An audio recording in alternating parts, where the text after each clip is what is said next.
The composition panel, or the comp panel, is where you view your work as you're working on layers in the timeline panel. So I want to give you a brief tour of the comp panel. To do that, I've just created a very simple project. Just go up to Working Files here, After Effects Projects, and open up 0404 Comp Panel. This project has one composition right there, and that composition has one object in it, one layer, this video file from Digital Juice, the stock footage here of some gondolas in Venice. And this is the composition panel, the comp panel, where we view our work down here in the timeline. If I take my current time indicator here and just kind of scrub along like that, you can see we can sort of fast forward through this clip. You notice that as I go faster and faster, it gets kind of pixelated suddenly. I'll explain why that's happening in just a moment. Go back here.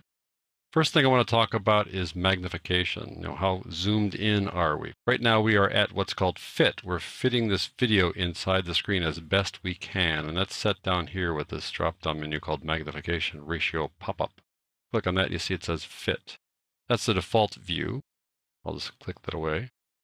You can see how fit works. It goes to the edge of the screen that it hits first. Here it hit the top first, so it stops there. If I start bringing this in from the left to the right, you can see that it's going to shrink down even from the top. There we go, like that. I'll pull it back, fill it up again.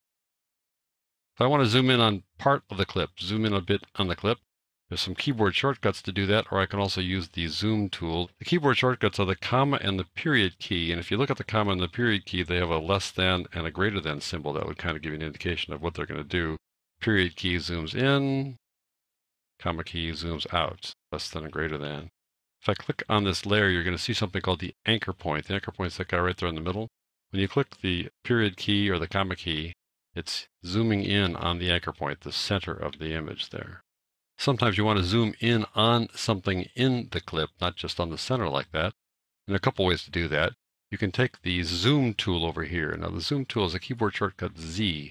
And the more you work with After Effects, the more you're going to use keyboard shortcuts on things as common as the zoom tool, the selection tool, and the hand tool. Hand tool is H, selection tool is V, zoom tool is Z for zoom, right?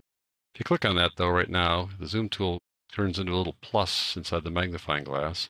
And wherever the plus is, that's where you're going to zoom in. So if I just hover my plus over this couple here in the gondola and click, we're going to zoom in on them. There you go. If I change it to this blue area there, we'll zoom in on that. If I want to zoom out, I hold the Alt key in Windows, the Option key in Mac, and that turns it into a minus sign. See that we're zooming out on those folks in that one. It's actually moving this thing around in the screen. Plus or minus, I hold the Option key. Now I need to go back and get the selection tools so that I don't always have the zoom tool here. And after a while, that can get kind of tedious to do that. The keyboard shortcuts really work better. So rather than clicking on this guy, I'm just going to press the V key, and then we're back to the selection tool. Now, if I want to get this thing centered back up in fit, I can go back to this flyout menu here and click on fit, but it's much easier to use a keyboard shortcut for that as well, and that's Shift // That's the little / below the question mark. Shift / takes you back to fit. If you just press the / that takes you to 100%. That's 100%. This is all the pixels being displayed at 100% inside the screen here, which is not the same as fit. Now, when they're in like this, and then we're zoomed in at this particular point at 100%, sometimes you might want to move the screen around to kind of take a look at some part of the screen.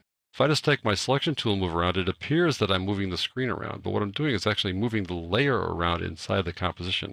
I'm going to go back out and show you that by going Shift // and you see that I've actually moved the layer inside the comp. It's not what I want to do. I'm going to reset that by going down here inside the layer and opening up this first layer like that and seeing the word transform, clicking on reset. That takes us back to the starting point.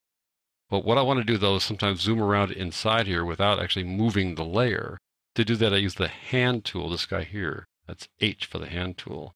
But there's even a better shortcut for that than pressing H. Just press the space bar, then you have this temporary hand tool. Once I let the space bar go, we're back to the selection tool. Hold it down, and I can move it around. I'm moving around the entire comp, not the layer within the comp. See how that works? So if I zoom in again by pressing the / to go to 100%, and now if I want to move it around without actually moving the layer inside the comp, I hold on the space bar and move that guy around. Who needs the H when you can have the space bar? Same thing with zoom. Instead of pressing Z, for example, or clicking on this and then letting go, if I hold down Z with my finger and then don't let go of Z, just hold it down, it turns into the zoom tool. I can click, and now when I let go of the Z, it goes back to the selection tool, just so you know how that works. Let me zoom back out to fit by going Shift /. There we are. Another thing you can do is you can zoom in on an area very specifically. If you hold down the Z key for a moment to turn on the zoom tool, but don't let go of the Z key, just hold it down for a second and keep it down. I can just draw a marquee around these folks and it'll zoom in on them like that. Let me zoom back out by going Shift /. If you have a scroll wheel on your mouse, you can use that as well. There's all kinds of ways to zoom in and things.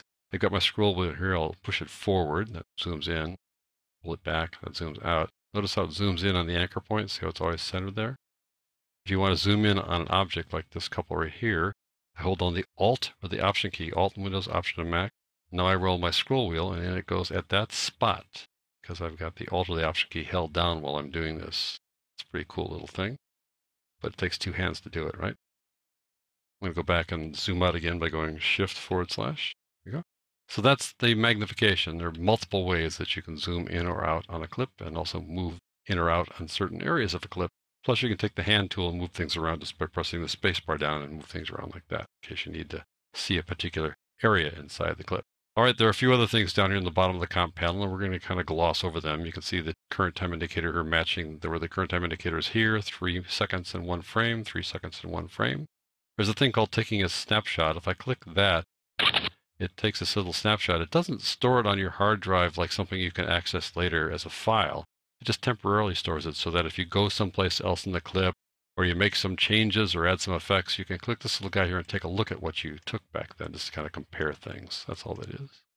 This is resolution, and it adjusts how the playback goes to try to compensate for how well your computer can handle all these graphics that are going on at any given time. I keep it set to auto all the time, and notice that now at auto it's playing back at 1/3 of the resolution, meaning it's not showing all the pixels or it's not computing all the pixels as we go along here, which is a good thing. I think it's best just to leave it at auto, but sometimes you want to drop the resolution manually. So take it on the quarter, for example, you'll see that it gets kind of fuzzy looking there, just a little bit fuzzier. I'll go back to auto. These other guys turn on transparency if there were transparency here, but this thing covers everything up anyway, so you won't have any transparent areas here. A couple of the things that we won't discuss now, active camera and view, are used when you work with 3D. And we'll talk about this one, though, fast previews. That's why we saw the pixelated thing a second ago when I went zipping through here and they started getting pixelated really badly like that. That's this guy over here, adaptive resolution. If I open this thing up, you'll see that it's set to adaptive resolution, meaning that as you move things along, it's adapting to the speed as you're pulling it through. And if it's going way fast, then it's going to make it really pixelated with really chunky looking video until you slow things down. If I have it on off, meaning final quality, then it'll always look good, but it may not play back smoothly as I drag through here, like so. The best setting, I think, actually is fast draft. If I just press the space bar to play this, that's the keyboard shortcut to play. It tries to play it as best it can. It's going slower, as you can see, but it tries to play relatively high resolution. But I usually just keep it at adaptive resolution here, just to make sure that things go smoothly, even though it might look kind of chunky here as I go along, because I know it's going to settle down when I stop. That's good. So those are the basic controls, keyboard shortcuts, and tools that you're going to use when you work inside the comp panel.